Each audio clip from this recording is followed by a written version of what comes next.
Ang usok dito sa Sagada sa Mountain Province, nangangamoy Pasko na. Niluluto na kasi ang star ng Noche Buena ng pamilya ni Eliza, ang Sagada Forest Ham.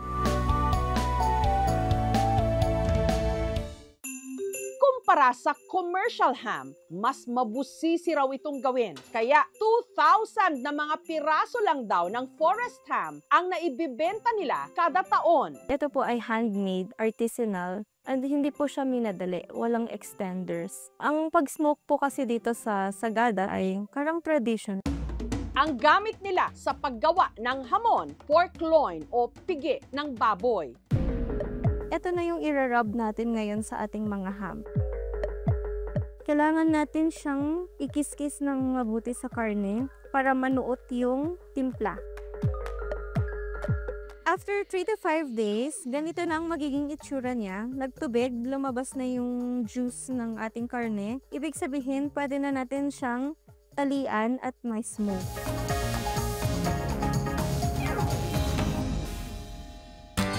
Pero ang nagbibigay raw talaga ng kakaibang lasa sa Sagada Forest Ham, ang ginagamit nilang kahoy sa pagpapausok, ang alderwood o alnus. Kung mapapansin niyo po, white pa siya ngayon. Pero pag na-season na to, na-dry na, mag-orange yung kulay ng kahoy natin. Ibig sabihin, doon na siya pwedeng gamitin para pang smoke.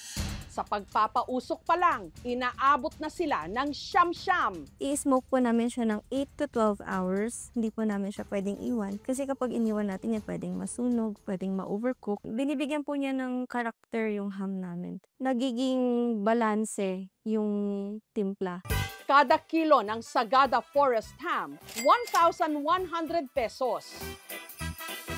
Hindi siya matamis, flavorful siya. Ang kagandahan po ng ham natin, umaabot po siya ng taon.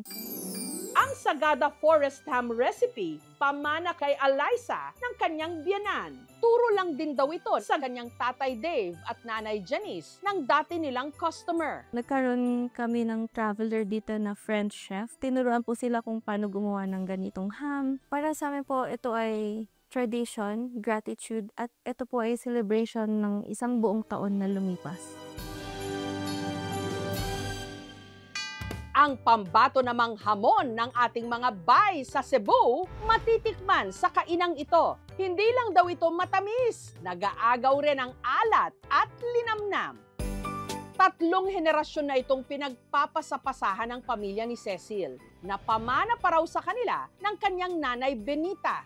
Kaya sa kanya rin nila isinunod ang pangalan ng hamon, ang Lola Benita's Traditional Chinese Ham. Ang aking lola, siya ang unang-unang gumagawa ng hamon. She is a Chinese and my mama is already a half Chinese. Ang proseso is yung Chinese na tradisyon ng pagpe-prepare. Ito ay ipinasa niya sa mama. Si mama na ang nagturo sa akin nitong recipe na ito. Ang hinugasang pigi ng baboy, tinurukan ng sikretong pampalasa. Meron tayong pattern na sinusunod. Hindi ko muna tinutusok ang taba kasi mostly doon nagbabara eh. Most probably mga 1 inch. Ito ang proseso ng soft na massage. Bakit? Para mag-circulate yung ating pinasok na solution sa kanya. Ilalagay na natin sa chiller. Ipapreserve natin siya for 30 days. Makalipas ang 30 araw, inihulman ng pabilog gamit ang isang net bag. Sa isang talyasi, inihanda ang cooking mixture. Cinnamon sticks, bigyan din natin ng star anise. Kailangan natin ng low fire, slow cooking, para hindi magkalasog-lasog ang ating karne. Makalipas ang 2 oras, tinanggal sa net bag, pinatuyo, binudbura ng asukal, at glinaze gamit ang torch, na ibibenta nila 1,850 pesos kada kilo. Tender yung meat niya at saka nagko-complement yung sweetness ng sauce sa saltiness ng ham niya. Mahigit 4 na dekada na raw ang tanda ng reseping ito, pero ang pagmamahal ni Lola Benita sa kanyang mga anak at apo, lasap pa rin ng mag-anak hanggang ngayon dahil sa pamanang hamon. Hindi ko kayang basta lang isang tabi yung ipinamana niya. Kaya nga, yun ang bilin ko sa anak ko, na pag-ingatan mo din kasi ito ay legasiya ng iyong lola.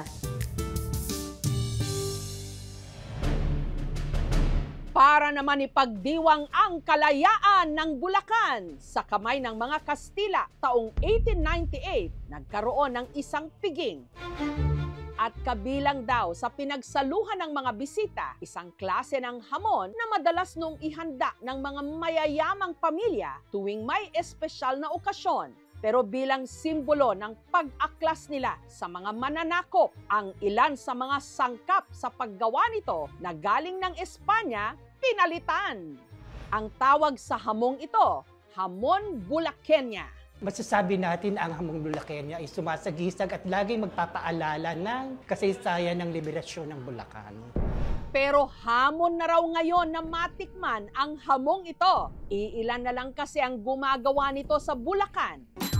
Kaya nung nagtayo si Ferdy ng restaurant taong 2013, isinama niya sa menu ang hamon Bulaqueña. Ang gamit daw sa paggawa ng hamong Bulaqueña, liempo. Tatanggalin natin yung pinakabalat ng liempo. Masyado siyang makunat para isama natin doon sa ating hamon. Binudburan ng curing salt, sunod na i-marinate sa pineapple juice at beer o serbesa. Nakakapagdagdag to ng kakaibang lasa at sarap doon sa ilang lumang kaluto. I-cure natin siya for 3 days. Ang karne, pinakuluan sa mixture sa loob ng 15 minuto. Kapag kumukulo na, pwede na natin lagay yung ating star anise.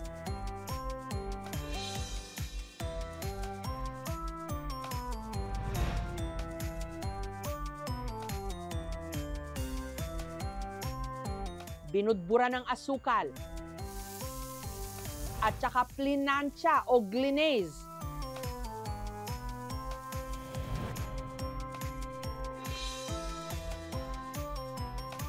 Na ibibenta ni Ferdy mula 558 to 1,600 pesos depende sa laki o timbang. Feeling ko po parang part po ako ng history pag kumakain po ako nito, sobrang sarap. Ang hamon Bulaqueña ni Ferdy, papasakaya sa panlasa ng mga kaanak ng isa sa mga magigiting na nakipaglaban noon sa digmaan na si Anacleto Enriquez. Si General Anacleto Enriquez is my grand uncle. Kasama sa nagtatag ng katipunan sa Bulacan, Bulacan, ang Balangay Uliran. Itong si General Anacleto Enriquez is a childhood friend of General Gregorio del Pilar. Lumaban sila para sa kalayaan ng bayan.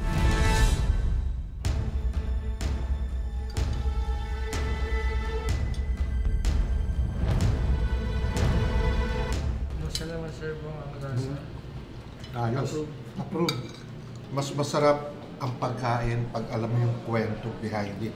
Na-appreciate mo tuloy. Masarap. Pasyong Pasko.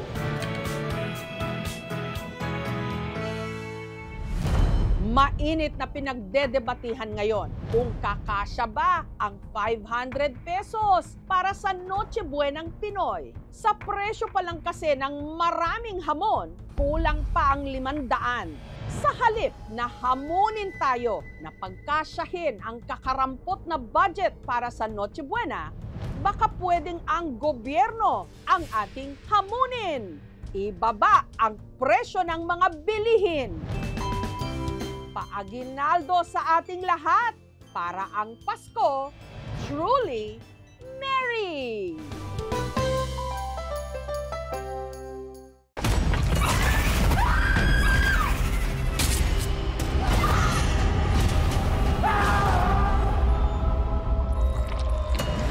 Alangga ko ikaw, Apo. Alangga ko man ikaw, La. Ba't ka nagsiman? Maharap ko to eh.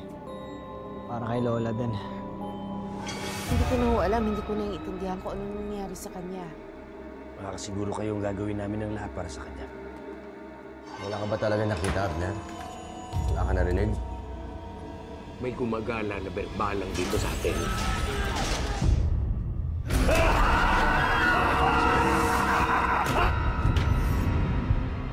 Ang mga nangangambang puso't isip, ginagamit yan ng demonyo para kumapit sa kaluluwa ng tao. Alam mo kung sino yung dapat mong ipagdasal na hindi mo makita? Si Pochong. Kumakain ng patay, may mata ng pusa, may pakpak ng pangke, lumalakas kapag kabilugan ng buwan. Pag-iingat ka sa masusunod mo sasabihin. You know about the Pochong? Please refrain from talking about Pochong. Do not attract its attention. Father Rex, yan po bang pinakamatinding sanib na naharap ninyo? Hindi ako titigil hanggang hindi ako nakapaningin. Hindi tayo papatay. Nakampi natin ang Diyos. Huwag sumapakita sa akin! Ha? Masusunod ang kaluluwa mo, Silvierno! Mapatawad ang Diyos sa lahat ng lumalapit sa kanya!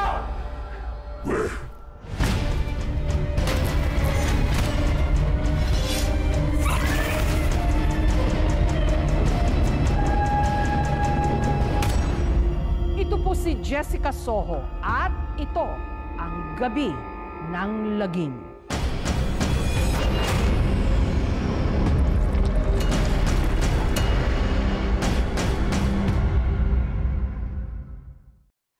Thank you for watching, mga kapuso. Kung nagustuhan niyo po ang videong ito, subscribe na sa GMA Public Affairs YouTube channel.